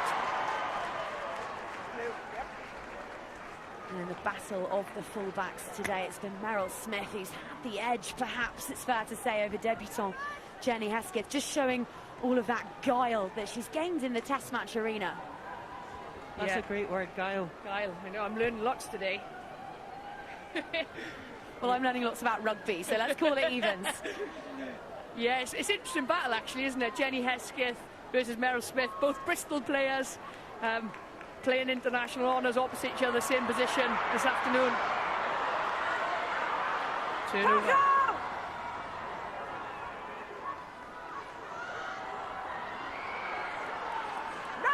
Wales, knowing that time is of the essence here, fizz it out through the hands of George and Lake, and then it's popped on to Hesketh, the debutant, and Helen Nelson, who has been exemplary off the tee and furious in defence, thunders up and slams the fullback down. Jones onto George, and now Fleming.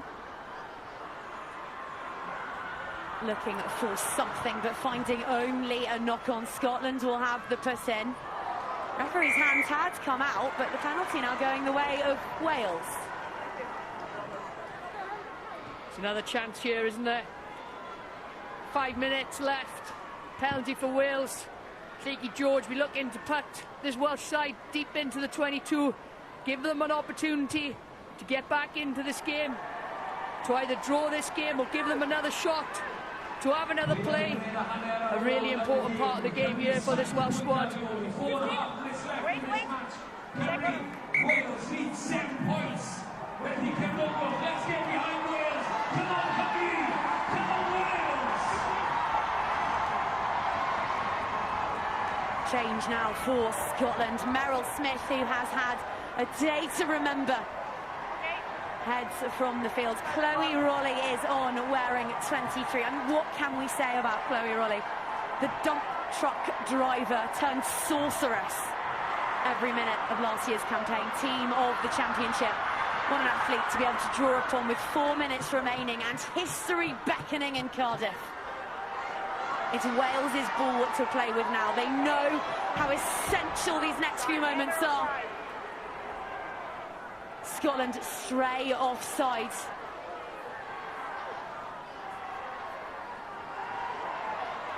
And Wales now up into the 22, being bayed on by the 6,000 gathered here in Cardiff. Chip through, has to be gathered, is gathered, will come back for the advantage.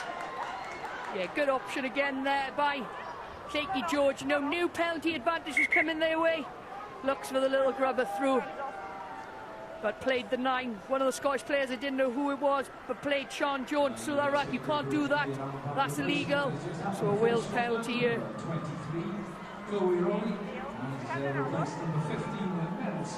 Yeah, Wales are exactly where they want to be. We talked how dangerous they are in the 22, and they're exactly where they want to be. Yeah, and in an interesting spot, pretty much in the middle of the park. Be interesting to see what they do here, you know. If I was on the field, I'd potentially be looking at a scrum, split the defence. You've got a decision to make. Tying the forwards to that pack, lots of space to exploit. With your wingers out there with Jazz Joyce. Speaking of decisions to make, I asked you to get your thinking caps on and have a ponder about who your player of the match might be. And Joanna, I'm going to come to you because I think you're going to deliver this with particular relish. It could have been one of many players today, but, you know, I said it in the first half, really. Grant, for me, has been absolutely exceptional. The way she's, you know, the youngster's taken that wing and the way she's imposed herself on the game, but taking her opportunities when she's had ball in hand has been outstanding. I was really impressed with her at the start of this game. 132 metres made That's a phenomenal stat, and she definitely put the Scotland team on front foot first half. Well, could this be the moment? It's as loud as it's been all afternoon, and look at Wales roaring towards the whitewash. Scotland, with a last-ditch shove, managed to just eke a little bit of momentum out of them, but the ball stays with the hosts, knowing they have 3 minutes to make up 7 enormous points. The try line beckons and Cardiff is on its feet. George, the crossfield kick, it's absolutely on the money, but Ronnie has Joyce in her grasp and will come back for the penalty. Oh, it's a grandstand finish, all right. Absolutely outstanding drive there and kick, but yeah. I'd be interested to see the referee's call here. It's deliberate there for me. The 7 coming in the side, stopping that driving maul. 7. I would say this needs to be more than a penalty. 7. Ball advancing, clear the other side. Scotland were blemish-free last year, not a single card over the course of the championship. But it's the debutant, the teenager Alex Stewart, who leaves the field and will not be re-entering the fray, because this has become exactly that. It is fever pitch.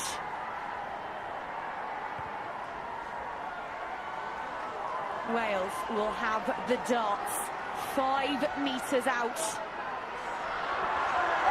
Safely down by Lewis, on they march, but it's sacked again by Scotland illegally. Side entry, out goes the hand.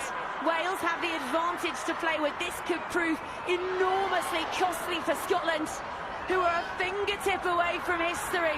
On they drive, look at the power, look at the desire from Johan Cunningham's women.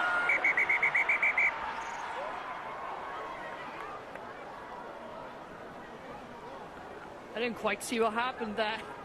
But Evie Gallagher has the ball in her hand. I'm not sure what happened. But, you know, Scotland are killing the clock here. Vital moment in the game. Be interesting to see what the conversation is. When the player was on the ground, she never used the legs or the knee to move forward and just with her arm to score a try.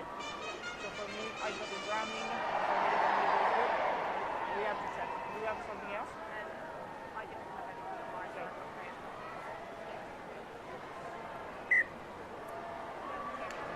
Well, we'll be heading to our television match official, Leo Colgan, for the first time this afternoon. This game has been played at breakneck pace. We've hardly needed his services, but now up we go. And in the most dramatic of circumstances. For me, our decision is try, because the red player is on the ground but never use her legs to move forward, just raise her arm, to score a try. For us, strong decision is a grounding, but check if there is a clear double movement. Okay, Clara, stand by. Your on-field decision is try. Yeah. Checking for double movement. Yeah, thank you. Okay.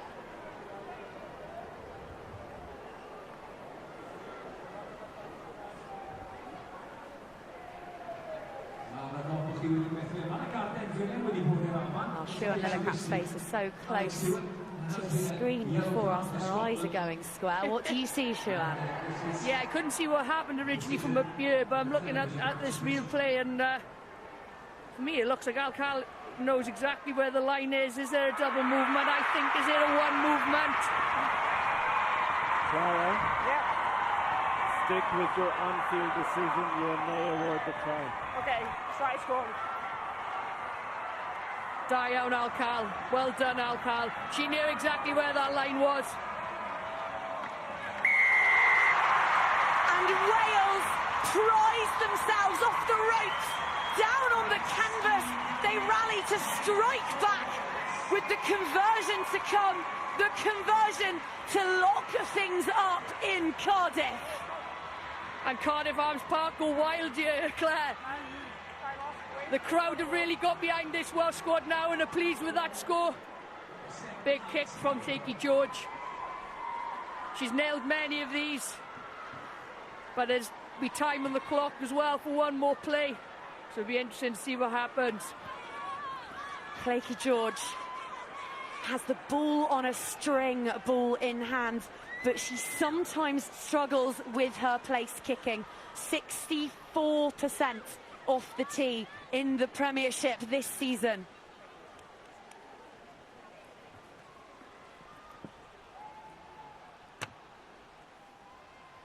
This to draw us level. The flags stay down. The kick drifts wide. And the face of Shaky George says it all. Scotland need to survive 30 fever-pitch seconds if they are to secure a famous victory.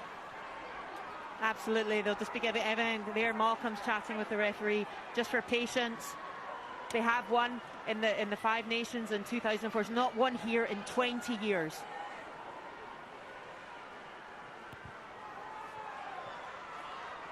Well, the kickoff's long, of course it is, and it bounces up and into the hands of George, who shapes to kick it, but realised that that would be madness because the clock is red.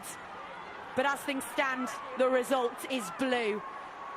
Wales will need to play their way from their own 22. And Jones opts to kick it. And Scotland have defeated their great Celtic rivals on Welsh soil for the very first time. Cardiff is conquered, and these Thistled Crusaders have extended their winning run to 7 matches. Rachel Malcolm knows what this means. What a start to her campaign. A side who this time last year were desperate to find some form. Look what it means. They have found some form now, all right. Scotland overwhelmed and Wales huddled, looking shell-shocked.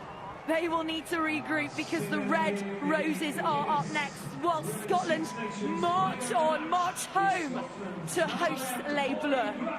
It finishes in Cardiff. Wales 18, Scotland 20.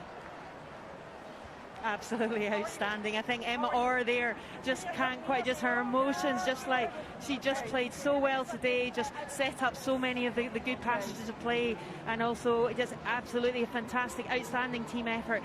A record 7 wins on the bounce and a record 3 wins in a row as well, matching what they did in 2005. They've not done that for 2005. So real momentum, real consistency and real desire and belief. And